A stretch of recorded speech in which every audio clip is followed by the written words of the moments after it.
What's going on, everyone? It's Alex here from Alex Physio. So today we're going to be going over whether or not you should be getting your neck adjusted.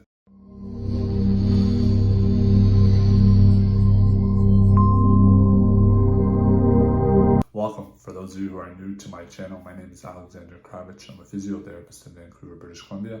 Today I'm going to be chatting about whether or not you should be getting your neck cracked or adjusted. Neck adjustment or getting your neck cracked is basically a high velocity, low amplitude thrust movement that is meant to try to improve range of motion, decrease pain in people who have neck pain, and sometimes to help reduce headaches.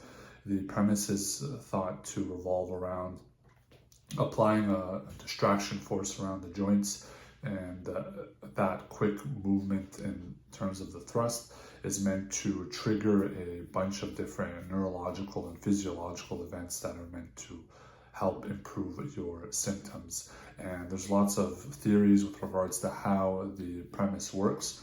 But the main thing is that we're trying to improve blood flow to the area. It's trying to release a lot of feel-good chemicals and endorphins and other processes to help modulate pain and how pain signals and danger signals are being sent and delivered to help improve your symptoms. There's a meta-analysis done by Chabi et al. In October 2021 that looked at neck adjustments for individuals with neck pain. They included 6 studies, and the take home was that getting your neck adjusted was better than no treatment at all. And then there was one study that showed that it was statistically more significant than having medication treatment in the form of ketorolac 1 day after. There were some minor adverse events such as headaches and increased neck pain. Like with many other studies, there was a lot of variability with regards to the studies that they looked at, and as such it was hard to make a definitive conclusion with regards to spinal adjustments being better than other forms of treatment. There's another systematic review done in 2023 in the Journal of Sport and Orthopedic Physical Therapy by Minucci et al. That looked at the benefits and harms of doing spinal manipulative therapy. They included 28 randomized control studies, and they showed that there was low to very low certainty that doing spinal manipulations is better than other treatment recommendations done to help with neck pain. I think the key with me looking at some of the research and what I found is that obviously there's a lot of variability with regards to how people respond to adjustments. And the other thing is, like with many other research studies, is that it's difficult to be able to prove causally that having your neck adjusted can lead to adverse side effects, or it's not helpful compared to other forms of treatment. And although very rare, the key thing on the other side of the coin for not having your neck adjusted is the risk of what's called a carotid artery dissection, or a tear in the carotid arteries. This is one of the 4 arteries that supplies blood flow to the brain. When there's a tear in that artery, blood can enter the artery, and that can form a clot and sometimes lead to a stroke. The difficulty with regards to this, though, is it's a chicken and egg phenomenon, because the research shows association between neck adjustments and the risk of these carotid artery dissections, but it's unclear if the individual had some sort of pre-existing vertebral artery dissection or injury to the arteries in their neck, and then they presented to the chiropractor or the physio or the healthcare provider, and they did an adjustment, and then it became symptomatic, or it worsened the already present carotid artery dissection. So you can show correlation, but it's very difficult from what I was looking for in the literature to actually show causation. I was looking at the research to see what the incidence rate is, and I did find one study commented on a 1 in 20,000 risk of getting a carotid artery dissection after a manipulation of the neck. But the exact incidence obviously is unknown, because a lot of cases that will show up in the news or what you'll hear about are the more severe cases, and there can be dissections that happen with no symptoms or very minimal symptoms. Obviously the large ones will be the ones that get all the press. And it does say that these kind of events occur in both men and women, and the average age is around 40.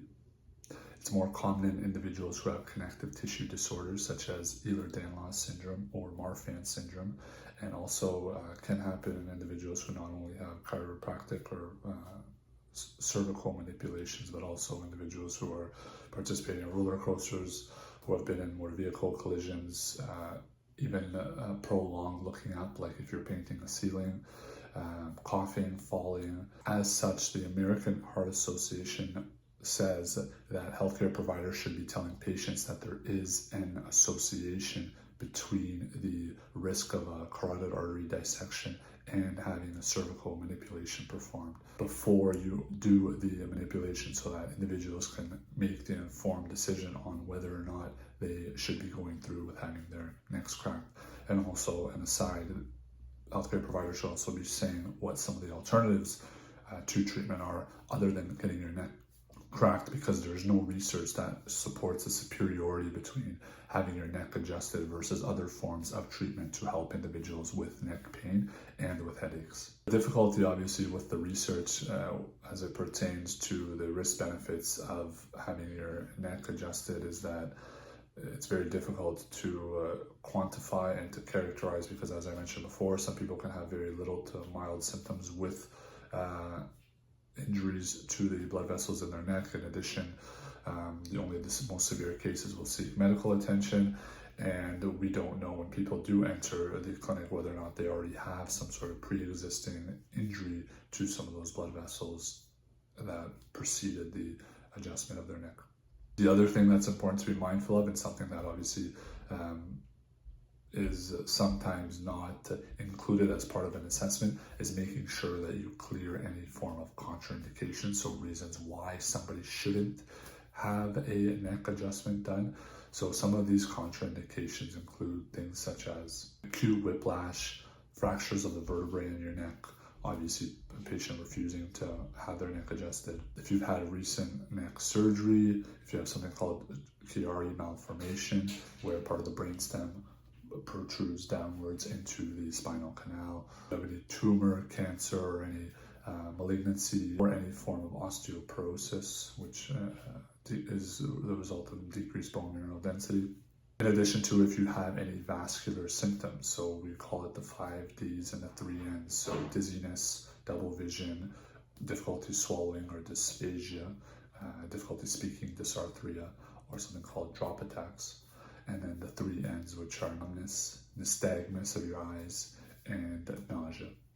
Research does show an association between primary care provider visits and strokes, and there wasn't necessarily a higher prevalence of chiropractic visits and strokes versus just seeing your general physician. Some of the research says that this may be as a result of individuals who are coming in to see their family doctor or to the chiropractor or sometimes physio with neck pain and headaches already may have a carotid artery or injury or tear in the arteries of their neck. 80% of individuals with these dissections in their arteries have neck pain and or headaches. So obviously I chatted a lot about some of the side effects with regards to having these adjustments performed, primarily in the form of injuries to the arteries that supply blood flow to your brain. So what is my advice, or what is my view on having your neck adjusted? I think that it's important that the individual who's treating you does a thorough exam to make sure that you don't have any other conditions that exclude you from being an appropriate patient to have your neck adjusted. Doing a thorough neurological exam, an objective exam, and ask you lots of questions to see if you would be somebody who would be appropriate for it would be key. Telling you and making you informed that although the risk is low, that there is a risk and there is an association between having your neck adjusted and tear in your arteries that supply your brain, which can eventually possibly lead to a stroke. I think it's important that you let people know that so they are aware of the risk benefits. In addition, I think it's important to chat about alternatives, like what are some other treatments that can be done? Does it have to be an adjustment? Can it just be gentle mobilization and range of motion exercise and strength exercises and different forms of treatment, dry needling and acupuncture, that can be performed as alternatives? It's important to mention that the patient does have options in terms of the best way to manage their symptoms. The other thing is, again, although the risk is rare, it comes down to you in terms of, is this something that I want to go through with? And some people have been getting their necks adjusted for years and decades. The feeling and the sensation that it provides, it helps with their neck symptoms and their neck pain. I am one of the class where I try to emphasize more of an active-based approach, and sometimes would use some of the passive treatment as kind of a side, an adjunct. But the main thing should be the exercises, the active treatment, the treatment that individuals can do on their own versus feeling like they need to rely on somebody to adjust their neck. And also being aware of and mindful of some of the terminology that's being used. Have a lot of people come in and say, I need to get my neck adjusted to realign my spine and my neck. It's just, that's not what's actually happening. That crack that you hear is the formation of gas bubbles within the joints that trigger a bunch of different processes in your body that help you to feel better and help with your pain and range of motion, but there's no actual adjustment or there's no actual change in position of your vertebrae relative to the ones above and below that's actually occurring. So I think it's important just to be mindful of what's actually going on so that you're not assuming that your body and your neck needs to be corrected or your posture is off and an adjustment will fix that posture. Because obviously a lot of people look for that kind of quick fix solution, and although that neck adjustment can provide immediate results, it's important that you're just mindful of some of the things that we chatted about earlier in this video. So let me know what you thought about this video. I'll link below for some of the articles that I was looking over to chat about both sides of the coin with regards to getting your neck adjusted. Have you ever had your neck adjusted? How has the experience been like?